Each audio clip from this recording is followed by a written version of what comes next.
ঠিক আছে, আপনি এখানে সই করুন।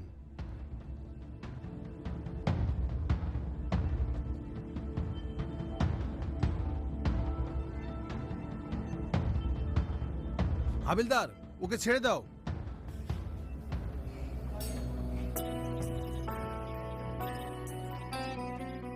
টনি, আমার ভুল হয়ে গিয়েছে, তুমি আমাকে ক্ষমা করে দাও। Tony, Tony.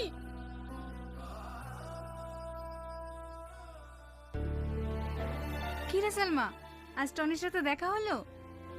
হ্যাঁ দেখলাম, কিন্তু ও আমাকে দেখে মুখ ফিরিয়ে নিল।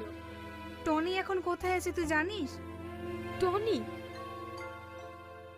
ও তো এখন ক্লাস থেকেই বের হয় না, কারোর সাথে তেমন কথাও বলে না। ওর দিকে যখন তাকাই না, সত্যি নিজেকে অনেক অপরাধী মনে হয়। একটা হাসি খুশি ছেলের জীবনটা কিভাবে আমি নষ্ট করে দিলাম। তুই এভাবে কষ্ট পাসনি, সব ঠিক হয়ে যাবে। চ ক্লাসে।